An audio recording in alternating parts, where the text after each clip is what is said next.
শ্মশানে দাহ কার্যের আগে শরীরে ফিরল প্রাণ, জ্যান্ত হয়ে উঠল মরা। ফের আজব এক ঘটনার সাক্ষী থাকলো শ্যামনগর।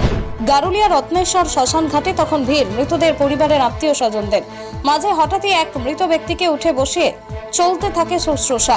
মুহূর্তেই শ্মশান এলাকায় রটে যায়, বেঁচে উঠেছেন মৃত ওই ব্যক্তি। ঘটনার সাক্ষী থাকতে মুহূর্তেই ভিড় জমে যায় শ্মশান চত্বরে। তার মধ্যে অনেকে আবার কিছুটা ভয় পেয়ে সরে যান এলাকা থেকে। ইতিমধ্যেই গোটা ঘটনার ভিত্তিতে সোশ্যাল মিডিয়ায় ভাইরাল হয়েছে। সেখানে দেখা যাচ্ছে মৃত এক ব্যক্তিকে বসিয়ে মুখে চোখে ঘাড়ে জল দেওয়া হচ্ছে। এই ঘটনা প্রকাশ্যে আসতে সোশ্যাল মিডিয়ায় নানা মন্তব্য ভেসে আসতে শুরু করে। স্থানীয় সূত্রে জানা গিয়েছে, শ্মশানে দাহ কার্যে পিণ্ডদানের সময় হঠাৎই নড়ে ওঠেন ওই মৃত ব্যক্তি। তার মুখটিও কিছু সময়ের জন্য খুলে যায়, আর তা দেখে মৃতের পরিবার হঠাৎই ভেবে বসেন তাদের প্রিয় আত্মীয় হয়তো তখনও বেঁচে রয়েছে।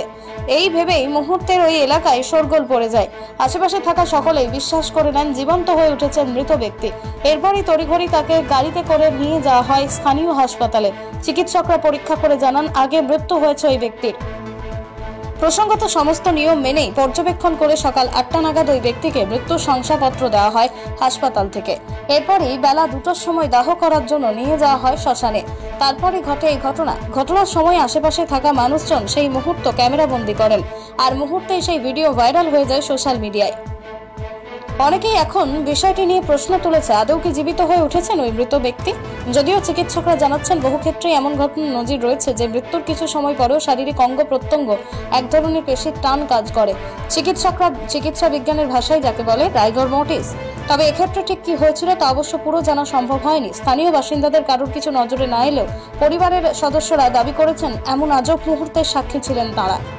যদিও স্থানীয় নোয়াপাড়া থানার পুলিশ আধিকারিক জানান, এমন একটা ঘটনার কথা শুনে ঘটনাস্থল পরিদর্শনে যান তিনি। তবে ওই ব্যক্তি জীবিত হয়ে ওঠার মতন কোনো ঘটনা ঘটেনি।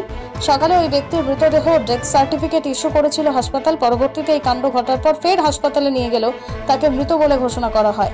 এরপর ফের দেহ শ্মশানে নিয়ে এসে দাহ করা হয়।